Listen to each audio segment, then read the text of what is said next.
Ready to rock and roll, Lynn Joffe. Excuse the monsters in the background. Yogi. Lynn Joffe, welcome to Life in a Garden Online. Thank you so much for joining us this morning. It's fantastic to have you here. We've been talking about this for a very, very long time, haven't we? Yes, we have. How long ago did we start talking about this? Well, the book is a very long process to come to publication. I think I stalked you on Facebook, and then we kind of bonded. You came to the launch, which was on the 5th of December, and then December happened. So it's not that long in publishing terms, a moment in time. A moment in time. In Wonder terms, it's only a moment, a mere flicker in time. So who are you, Lynn Joffe, and why, how did you get here? Who are your parents? Okay, tweet version. My parents were Eddie and Myrtle. Well, were Eddie and is Myrtle, now Merlin. She hates the name. They immigrated before I was born. So I was born in London of South African parents, had childhood in Scotland, Australia, America, all over. So I've got that whole international wandering yiddle thing. Came back at 14 through a divorce and left again, married, left again. Nelson was released, I thought was my personal kind of sign. So I remained. I will switch off the lights at the airport. And I'm a transplanted British gay man in a woman's body who found her, and I've been a copywriter for the last many millennia, and eventually found the Sitzfleisch, as we call it, the sitting flesh, to sit down at the typewriter and bleed. And bleed, nogal. So were your fingers, was there blood coming out of the fingernails because they were worn to the quick? Interestingly enough, my grandparents, who were my second set of parents who raised me after the divorce and my mother remarrying and stuff, they put me in Anchor College to learn how to type just like my mother. So I'd be a secretary just like my mother, which was humiliating as hell when I was, a late teen. However, it served me in very good stead as a writer. I touch type at 300 words a minute. So I'm quite a good typist. I'm available for scripts, but at the moment it's I can also applying myself to. Someone next to you. Is that yes, the mom? My mother. Look, say hello, mother. She heckles from the sidelines, doesn't know when to shut up. I might have to put her back. We push that little button and we put her back in the box just now. She gets up Sunday mornings for a brief sojourn. And then I have to say, shut up, mother. Anyway, and she means it. Shut up, mother. That's not mother, that's the dog. Yeah, there are 7 of them on the property at the moment. It's a bit of a nightmare. Even for me, it's a bit of a nightmare. Anyway, are there dogs in your life, Lynn? Do you follow me on Facebook? They've actually been because of the noise. I wouldn't have them if I wasn't married to my Afrikaans. Hang on. Lynn, just unmute yourself, please. Thank you. I'm unmuted. Yeah, the fingers don't work so well this morning. I mean, maybe just to link my biography into the book, I realized that I am the little wandering yiddle.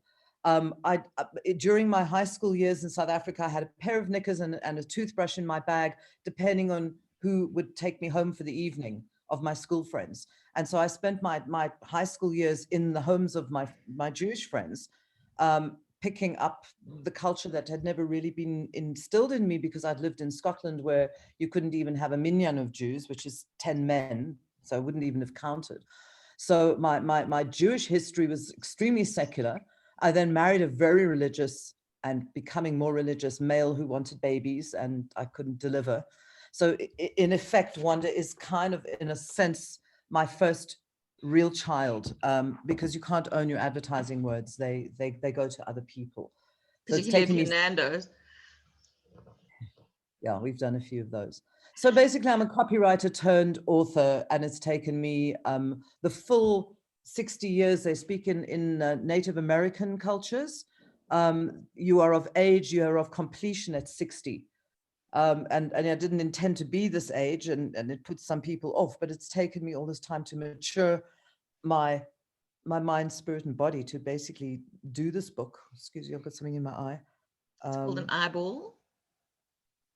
It's called an eyelash. So that's pretty much me in a nutshell, a secular, Jewish, white, South African, British gay boy. in a female body. Well, at least you don't call yourself they, because that would just confuse the shit out of me, all right? There is no word for fagala in Yiddish. Okay, so let's go to Wanda. What caused you to start? I mean, so it's all very well being in advertising and doing copywriting and stuff like that. What caused you to venture into writing a novel and fantasy? You know, everyone says they've got a novel in them, and this wasn't something I'd schlepped with all my life. In fact, what happened was, it was time. There was a sense in which, I mean, I've written copy all my life.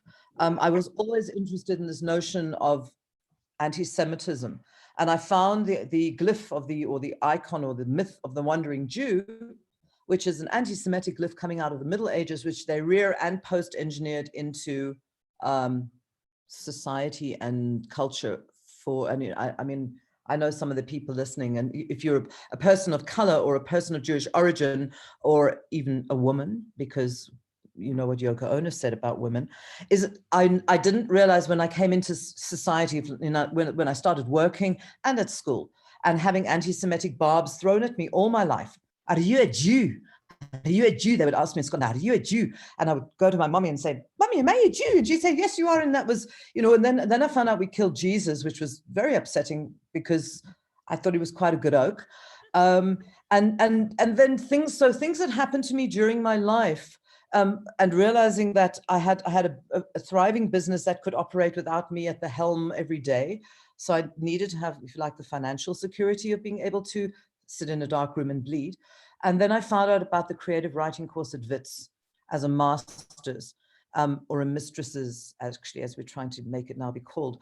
And I applied for it and I was accepted. And the fact that I had the structure and discipline and teachers, if you like, or mentors through that, allowed me to actually stay on the rails and complete a work of fiction for the purposes of a creative writing course. And then it took me another 2 years to turn it into a novel with an editor, with Alison Lowry.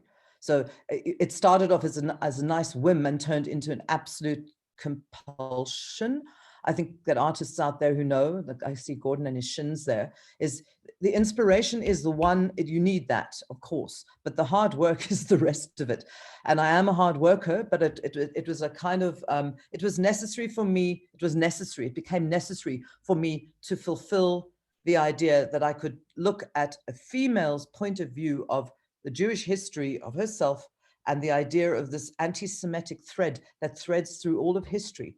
And then, of course, the Me Too movement, that kind of gristed my mill. In fact, the unmentionable T-Rump came in to his little moment in the sun as I was writing the book, and my anger about it, my almost my soul anger was very much combined in with my life and with fantasy and with imagination and a lot of research to kind of be a book of its time, but out of its time, because patriarchy is patriarchy, guys. And the Jewish religion origins kind of took the feminine out, and I wanted it back in. So hence. Hence a really big book. I mean, did you have to cut it down? I mean, it's a really, really book with really small writing. So, I mean, how many words did you have to knock off of it? The answer to that is, in the first year of the MA, I was left to my devices to create, and I went mad. In fact, the voice came first, the character came first. Nothing happened until Wanda had emerged from me. Originally, it was going to be kind of memoirish, and then I had a seminal event in my life as a teenager where I had my Me Too moment, and I was writing about this moment, and I wrote, "He had me in the shadow of the temple." And I looked at it and I thought, what if it wasn't Temple Shalom in Louis Batha Avenue? What if it was the temple? What if I could say what I wanted to say and rear engineer it 2,000 years? And so she was originally Wandalust, I think, and it was too obvious. I then went biblical on my own ass, and I looked and I thought, what if she's Lazarus? What if she's Lazarus's little sister, actually big sister, twin sister?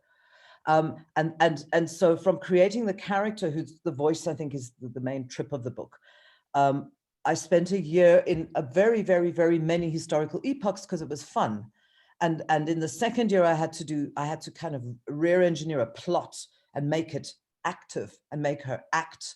So at the end of 2 years, I had the action and the character, and then I kind of started writing the book in a linear form, if you want to call it that, because in the beginning I was all over.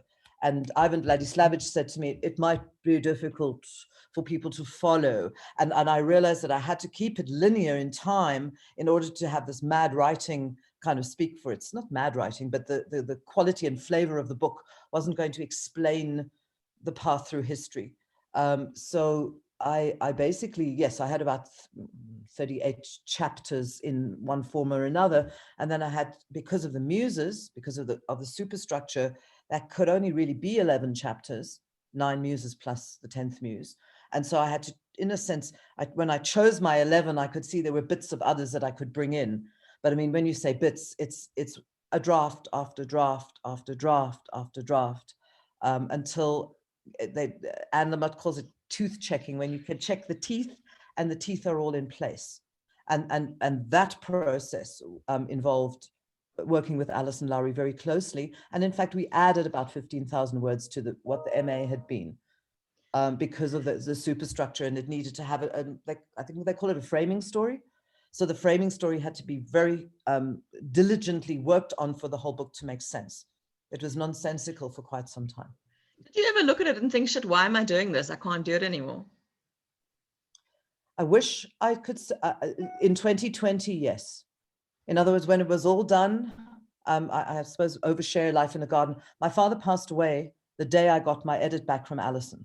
I went to the UK and then COVID set in. I came back and depression set in. And I think with anyone who's done a body of work, or even a work that matters, there's this, oh my God, I've written a piece of shit. I mean, there was a time that I disbelieved it and disowned it.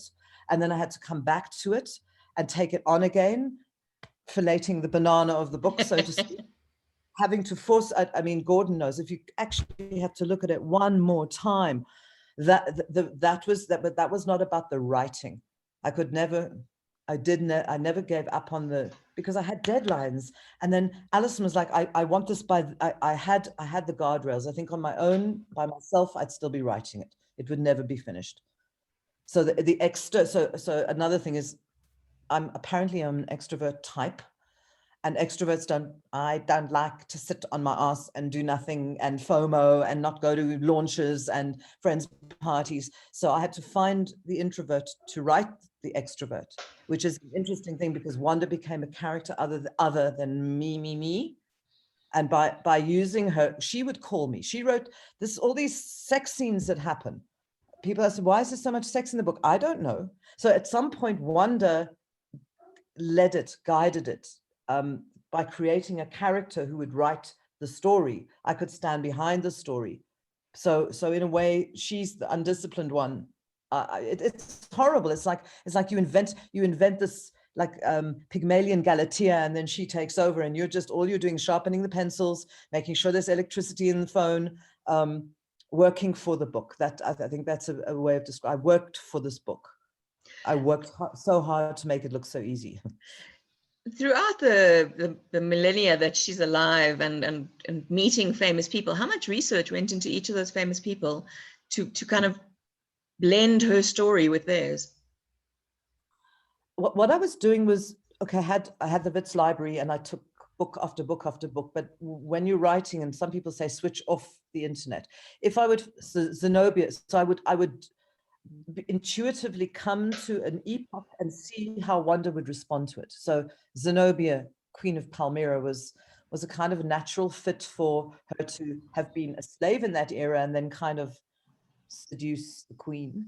I had people like Rosalind Franklin who discovered DNA, but it was too close to the Victorian era. When I found out about Fanny Mendelssohn, I looked up a lot of Jewish characters in history. I didn't want to do too many, but Fanny Mendelssohn was more talented than her very, very famous, infamous, immortal brother. So I found that interesting, because as a musician with men, there's a I don't even know what to call it, because I don't want to out my musician friends. Music is a very collaborative art. Writing is a very private and solo art, even though I had all the mentors around me. So I wanted to explore musicians Wanda with musicians in history as well. So when I came to Grassa de Nasi, who was actually a banker in the 16th century, I gave her a music collection.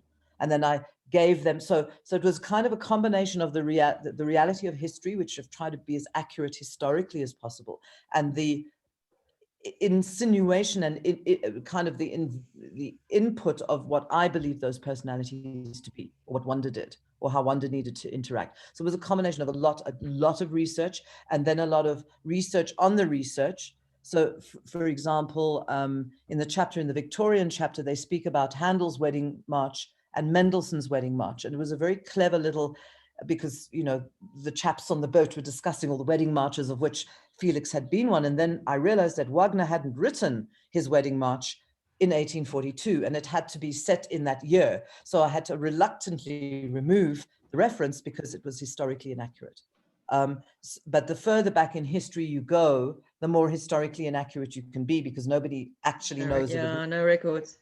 20th. So when it came to the chapter set in 2020, which was very interesting because I ended it as COVID hit.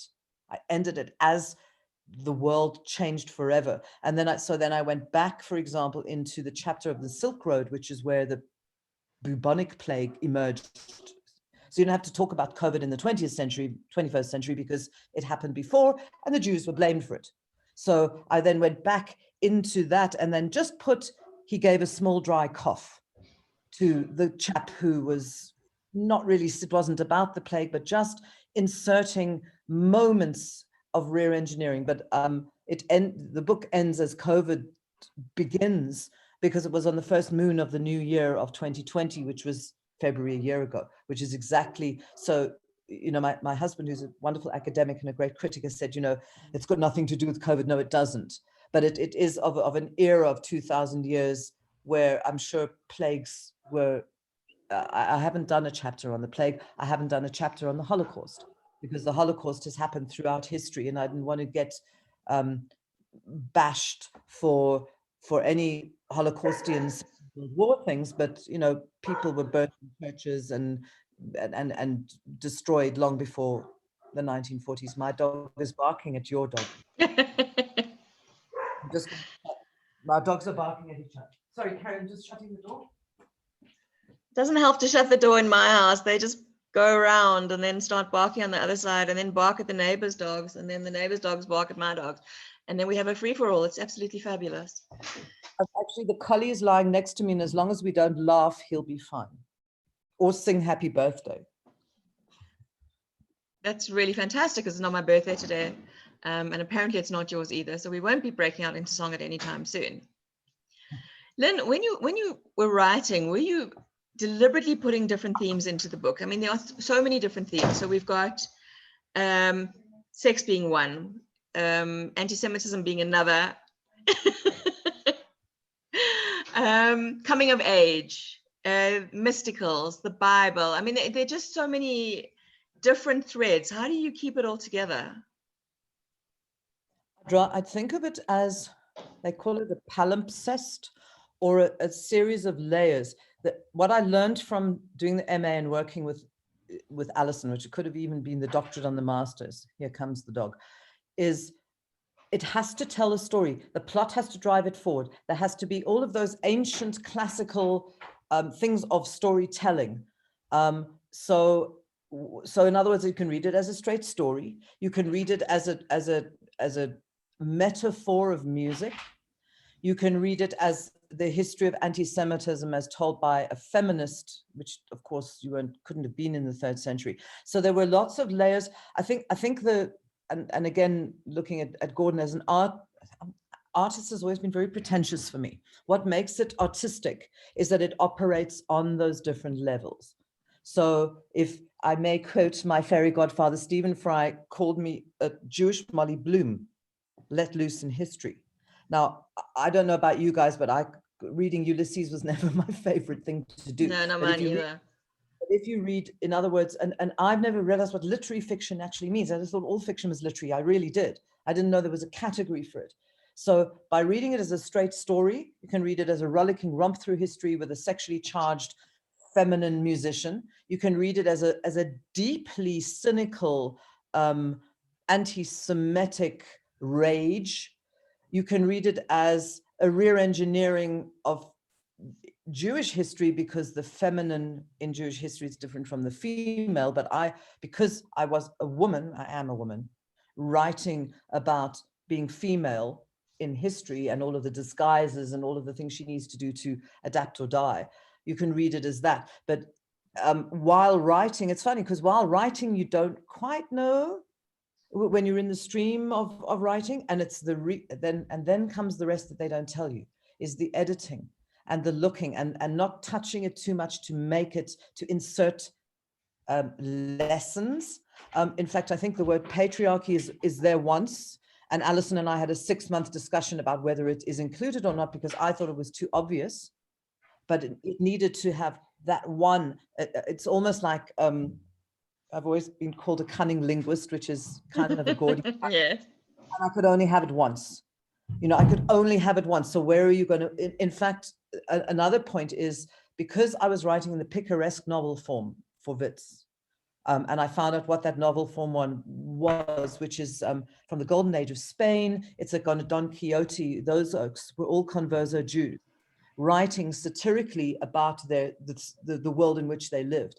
And because I wasn't writing about South Africa 2020 or 1984 or wherever, I had the freedom, because of the history. It actually freed me to be extremely critical in a kind of in a camp way of the present day, because all stories are, the story is about now, but it's rear engineered. So I was able to I've forgotten the question, but I was able to combine the different threads of what I had to say. And I have to also say this, I wrote a proposal at the beginning, and the proposal was, what if the wandering Jew was a woman? And that has remained, even though the woman didn't turn out to be me, little Lindy at Temple Shalom, it turned out to be Wanda in the world as a woman.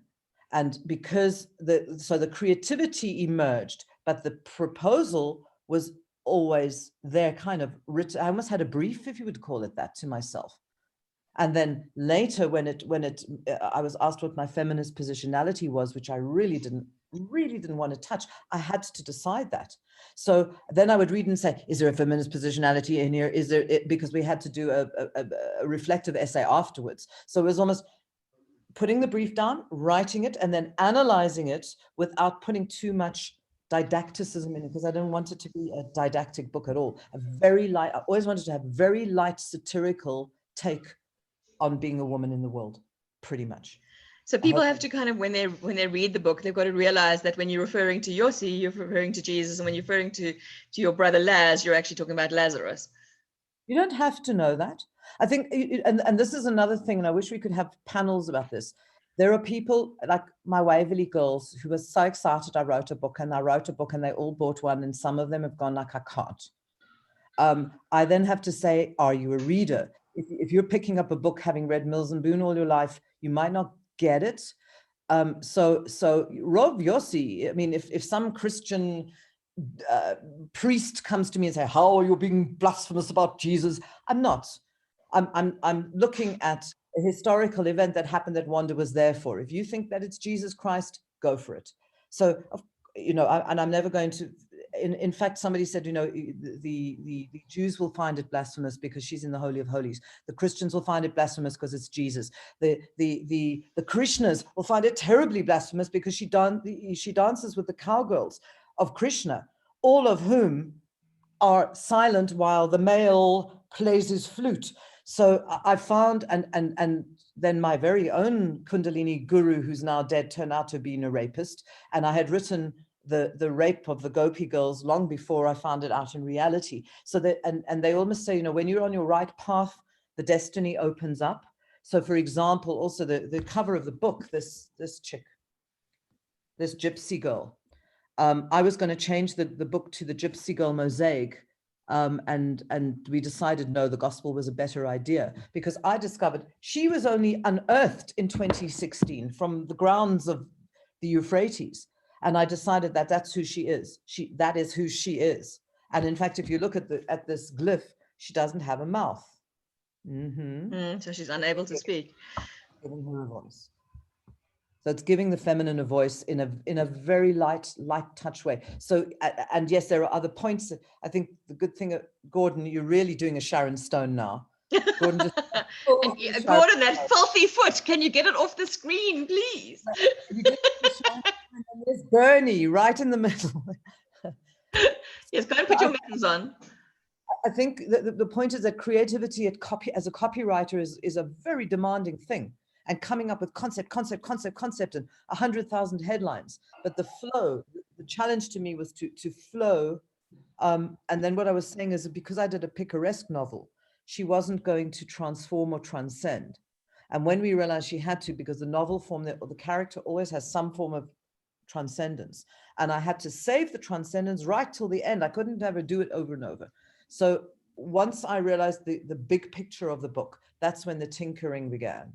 So it's actually, you know, what they say, write drunk, edit sober, and edit with a good editor. Yeah, well, you had a top editor. I mean, Alison Lowry is one of the best editors in the country. I'm more honored by Alison than Stephen Fry. And in actual fact, what happened was that when I passed my MA, Colleen, who I just knew as casual, she wasn't my publisher, sent the results to Alison and said, "Would you mind if I send her the manuscript?" And Alison fell in love with the book, and she's been absolutely so. In a sense, that it turned me professional, because she is the consummate industry professional. I'm very honored and lucky to have the book published. And oh, now they're both here. No. Is there another book inside you?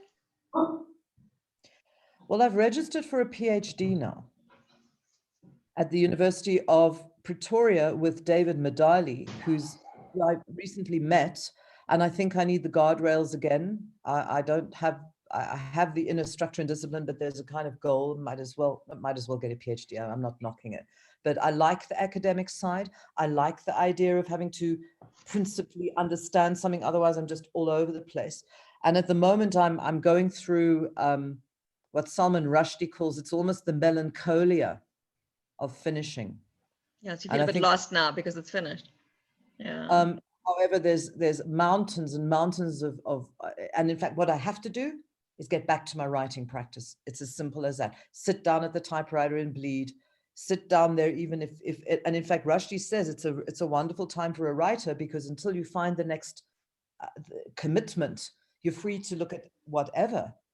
You're free to explore. So I have the concept at the moment is what's called, I've just discovered the name and I should have known it before. It's called Kol Isha, which means every woman. And the Song of Solomon had been misinterpreted, in my opinion, by our Jewish brethren, which is the reason why religious Jewish men can't hear the sound of a woman's voice. It is written. And I still find that just like winds me up. And within that concept, I'm maybe looking at short stories out of which maybe one can be a longer piece. So I'm kind of having to also again I wish Gordon could speak about this in artistic terms, because I think that the same thing happens. You can make Star Wars until it comes out of your ass, but until you actually realize that you're writing to a theme, you know, and they also, I suppose every Milan Kundera book was about the same thing, over and over and over. So I don't want to repeat myself, but I think the thematics that I've explored, not necessarily Jewish ones. I mean, I didn't know she'd be such a Jewish character.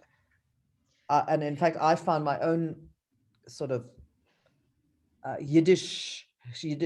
I want to look at, I found out that I'm a Jewish person. Ksumi. And in fact, the closer to my own history that it is, the more resonant it becomes, even if it's set in Russia in 1916. Let's talk about the voice that she actually speaks in. From the get-go, she talks in a Sydenham Highlands North Kugel voice from the start. How dare you? I was trying to envision this Joburg Kugel in 2000 BC. It's very funny you say that, because my brother, who's an American, lives in LA, said to me something about the way it's written on the southern tip of Africa. And I don't speak like Wanda speaks. I mean, she's not nasal, if that's what you mean. She's not a nasal kugel. She has the surroundings of perhaps a narrow little Jewish life, but because she's in the world, I've never thought of her as a kug. But That's if how you I see heard her. divine, okay, so I can read the whole book like this now. Exactly. It's exactly how you, because that's exactly how you envision she's talking. I don't know. Gordon, is that what you thought when you were reading it? Just put your thumb up, yes, or your thumb down. No, Gordon didn't think that. I distinctly heard the Kugel voice. So perhaps I should read you a little extract now to show you how maybe I conceive of the way she speaks. But you know what? Everyone has their own interpretation. My brother finds the Yiddish impossible to crack. And I, again, to the Molly Bloom reference, there's a big discussion about, and I'd like to know, about glossary or no glossary. Because that was one of my questions for you. Why isn't there a glossary? Because the book, you have to be Jewish to understand a lot of the... Not necessarily, unless you are a literary reader, in which case somebody's likened this, actually, Gordon, to Alice in Wonderland. Is when you first read Alice in Wonderland, if you were in 1860 or whatever, it's like, what the hell is this? Is this a children's book? These words, 'twas brillig and the slithy toves did gyre and gimble in the wave. Do you want a glossary for that? You see. So in a way, creatively, it's not really about the Yiddish at all. You don't speak Yiddish in 33 AD. 'Twas brillig. So there's been an argument between my editor, who thinks that there's no need at all, my publisher, who's allowing us to do an ebook glossary, and I'm now speaking to, and I'm going to speak to every single person on this feed who's read the book to find out how that worked. I'd like to hear from Driss, who isn't a Jewish person, and Gordon, who's not a Jewish person, not even a woman, to see. But it's interesting that the Jewish community, what is mechitza?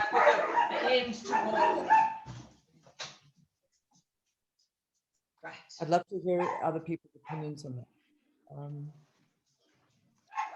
So what are you reading for us?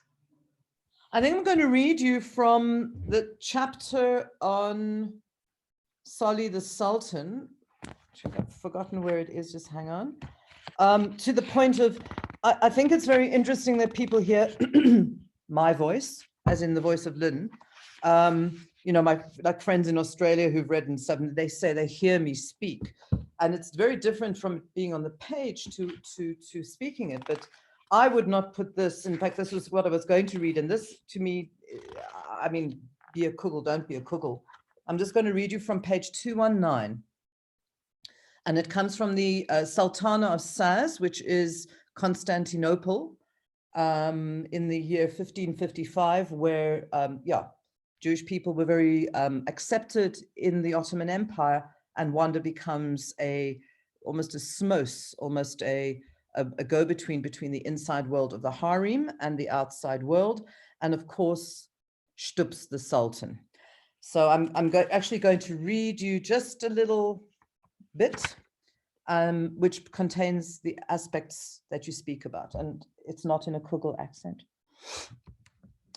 Soli the Sultan lay sideways on the embroidered bedspread, slack belly glistening in the lamplight, varicose veins poulticed by the tight woolen stockings I had smuggled into the seraglio.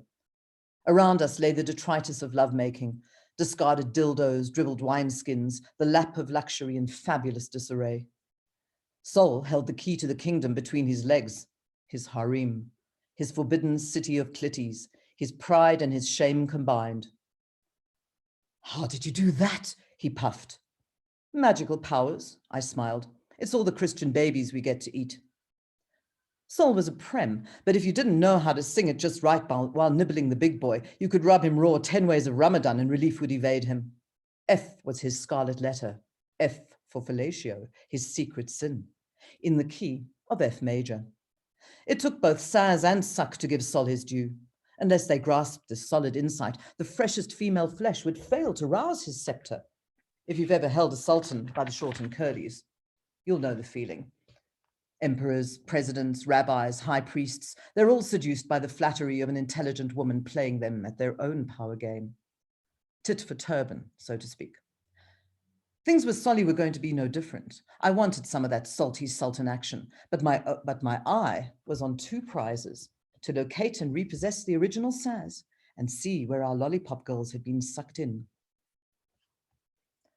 There's a whole bunch of dialogue. I'll just, because I don't want to take up all the time. Is that enough? No, we have time. Lynn, I want to stop you for a second. There's a very interesting question here. Hi, Lynn. Sorry, I haven't read the book yet, but talking about voice, who would play Wanda in a movie and who do you hear reading the audiobook? I would leave that up to the casting directors. And it's a very interesting question because the moment that you visualize her, she is someone else. And Gal Gadot is too obvious. And so I see someone who looks like this. And it could maybe even preferably an unknown. I haven't really considered who it should be. Maybe other people should suggest it. And the audiobook, Stephen Fry actually suggested Miriam Margolyes, who's an English actress. I have started working it myself as well, but then if it goes international, they're not going to want me because who am I? But in a way, ironically, I still hear my own voice reading because I wrote it. And that's going to be very interesting. So I mean, when we get to dialogue, am I going to do Solly in a Constantine accent? Because I can. You know, for example, this is just for example, let me just read this page as I would read it. After I'd given him a second blowjob through his quilted robes, which took all of 12 seconds, a new record, Solly lit a cherry hookah, rolled onto his back and babbled away in Ladino about Roxolana, his wayward chief concubine. He told me how he'd been smitten on sight by the slave girl for sale in the marketplace, a Polish beauty, not 15 years old, an utterly unravished bride. And how she'd moistened her philtrum as he rode past atop his litter, and he'd instantly stiffened and asked for her, and they brought her to him, and he'd fallen into unfathomable longing, his soul on a glistening string of poisoned pearls. She told me I'm a terrible lover, the Sultan said miserably. He rolled over for a slug from a wineskin, and one of his stockings snagged on a diamante rose. Shame, Sol. I unpicked the thread. How could she think such a thing? Every night after dinner, she downed 2 bottles of barley vodka, and before I could mount her, her sleeping draught kicked in, and she snored like the dead until dawn. Perhaps it helped her block out the morning mezouins. She told me all my other paramours are lying. She couldn't possibly. When I could rouse her from her slumber, I like to ride her in purdah position, you know, when she's on top and I'm on fire underneath. But my belly got in the way, and I kept slipping out, and she would never let me use the ivory dildo I bought her in Baghdad. What can a despot do? I had to finish myself off in the antechamber with saucy miniatures, and it takes bloody ages. It's a lugubrious game, I muttered. I think that you know, I could also read that in accents. I could just read the whole book myself. The answer is when it gets to that. Oh, you see, your dog's barking at my dog. Stop it, Yoko, stop it. I don't know if that answers your question. I would be open to suggestions. Anybody else got suggestions? If anybody else would like to post a question, just pop it in the chat box and I'll relay it to Lynn. That's the way we roll here. So are we gonna, let me mute this side.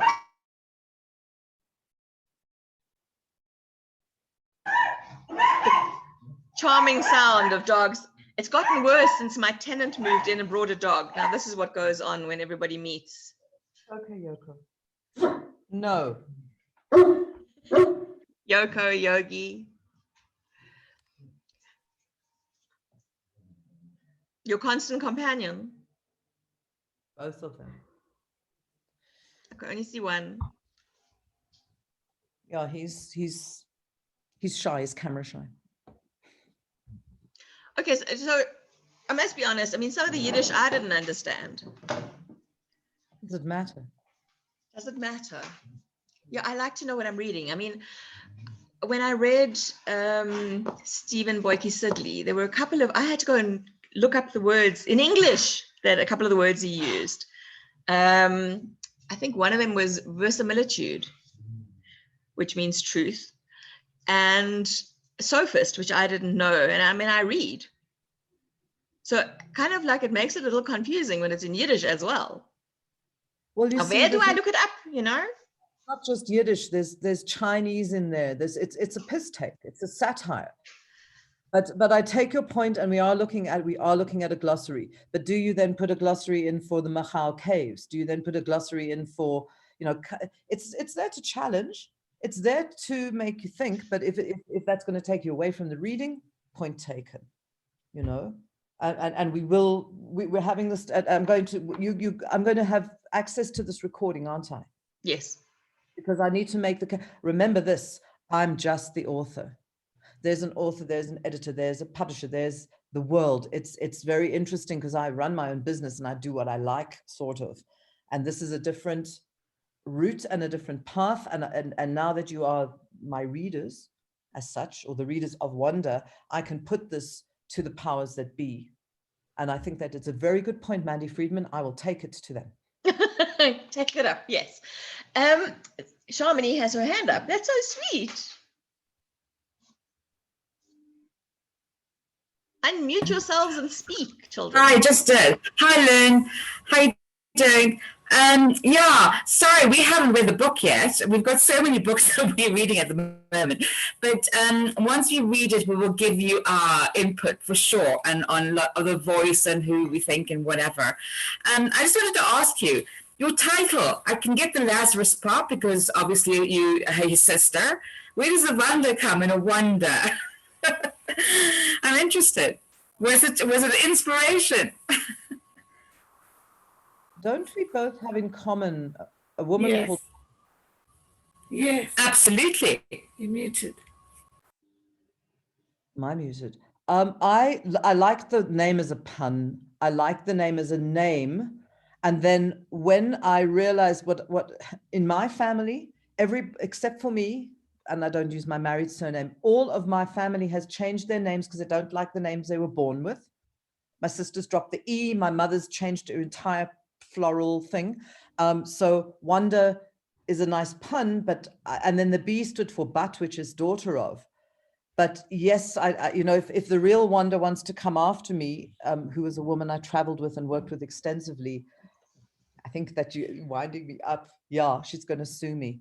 I liked her, and also because in the biblical, when I realized that she was going to be based on a biblical character very loosely, the one who washed her hair on Jesus's feet or Yossi's feet, her name was Mary in the Bible, which is, I'm sorry, Christian guys, there's no Jewish girl called Mary. We call Miriam. So the original Mary and Martha in the Bible must have been at some point a Miriam.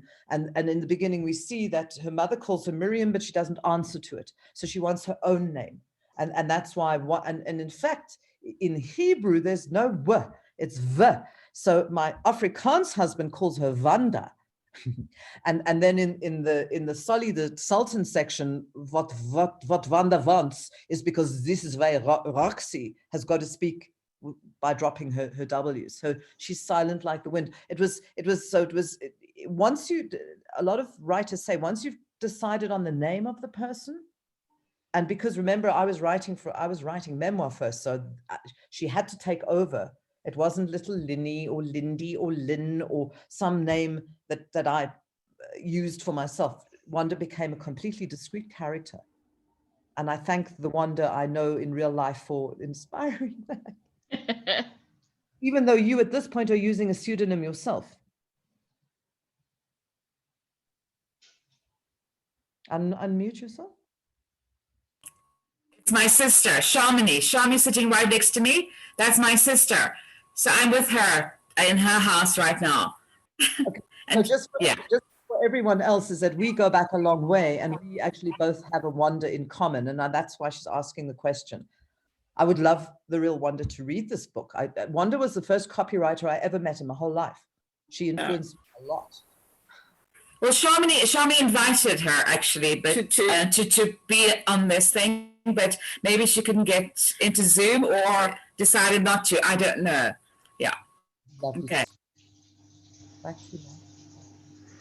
Are there any other questions for Lynn? Gordon, surely you have a question. I can't believe you're just going to recline on the bumblebee couch and say nothing. Unmute, Lord. trying to find the unmute button. Yeah. Just coming back to the notion of the idea of the Yiddish.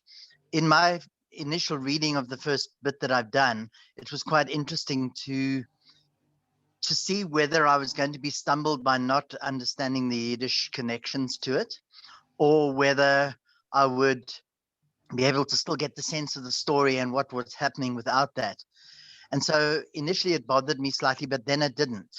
I kind of got into the style of the writing and realized, and maybe because I know you and your play on language like I like to do, that there's a kind of other almost poetic narrative that runs alongside. So you don't have to understand every word to understand what you are saying or what the intention of it is. So to me, that was a bit like, using that abstract passage of painting in a realist painting. I didn't have to understand the abstraction to understand the whole thing. So yeah, it kind of worked for me, but I'm enjoying it very much. And you see, that's so you are my ideal reader.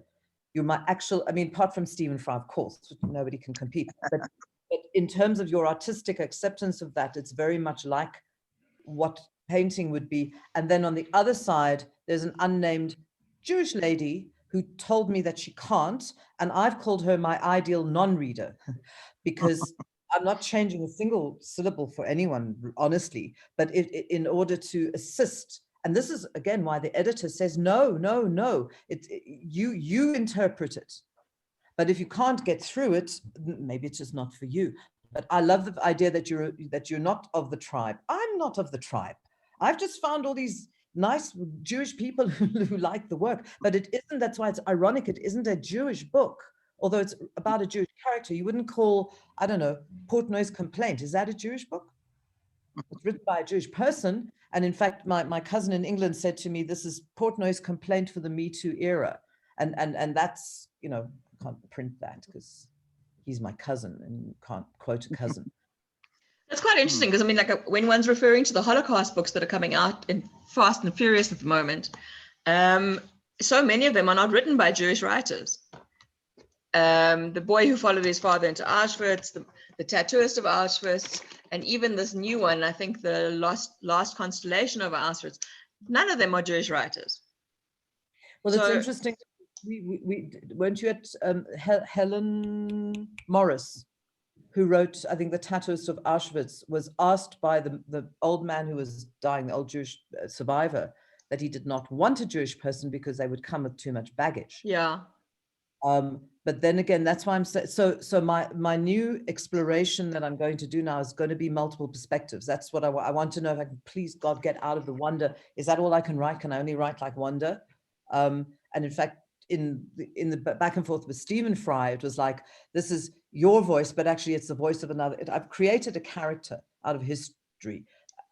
And going forward, I'd like to know how, in fact, it was very, not difficult, but I had to be mindful that everything that's in this book, either overheard or was told or was retelling, so that nothing happens outside of her scope, if you like, which narrowed it down. Now I would like to explore, and I'd like to explore other voices. But this is, it has been created to challenge. It wasn't created to challenge, it is challenging, but I'm going to carry to Gordon. What Gordon has said is, in a way, what I would ideally like a reader to do is just let it, it's like looking at an abstract painting. That's a very good way of putting it. And not understanding it, but just seeing it for its creation. But obviously it's writing and it's linear, so I don't want to lose people. Lynn, I'm going to start winding things up now, but so what sort of advice would you, the published author now, give to anybody who wants to start writing? No, that's cliche. Exactly. I love one of those. Sit down and write. The answer to, so I met a chap, and he's a lovely boy, Louis Gavin. He's a little bit older than me. He's been advertising all his life. Everyone's got a story. It's like, and this is Mel Ferguson, can you sit down for 45 minutes before you do anything else in the morning and sit down and write? So to have the conviction to do that is the discipline of writing. So I could be an artist, but so what I'm really saying is, I like the idea of a course. I like all about writing, actually started me off on this. So you're handing into someone or a writing group or a, you know, a group of interested, like-minded writers is that's secondary. The primary thing is sit down and write. There's a very good book by a woman called Anne Lamott called Bird by Bird, which is basically one scene at a time, 1 square inch of a scene, write it, tidy it up, put it aside. Next day, do the next one. There's a, do a Conrad a day, which is a, Will Self, the writer, the British writer, speaks about a Conrad. Conrad himself wrote 800 words a day. That's it. That's all he wrote. Sounds like a little, but it's a lot. 800 words of a scene, crafted, put away the next day. So I would say a Conrad a day keeps the writer at play. You know, it's funny. I would love to write, except that I have a passion that's bigger than writing, and that's ceramics. So I'm torn between, do I write or do I do ceramics? And ceramics is going to win out, because I would rather be sitting here doing ceramics than writing, and I can't do both at the same time. Well, I did a lot of, and Gordy will like this, I did a lot of play outside of the writing. I had a whole lot of historical, because of the research, historical little pickies and stuff, which I then created into, I haven't got it here. Oh, those dioramas. Yeah, I played. I don't value them as great, magnificent, everlasting artworks, although I think they're quite cute. In other words, I had no judgment whatsoever on my visual, because it's not my core ability. So I could play. And if I had any advice, if I would give myself advice for the next work, I spent 5 years in a dark room with food being passed through the door, like at a Hunt Descaris art directors convention. I imposed that on myself. Now I've got issues with my arthritis. I have a marriage which might need a little work. I have a business to run, so I still need to balance my life. It's wonderful to lock yourself up and write it. I loved it, but I realized that I can't live my life in a locked up room.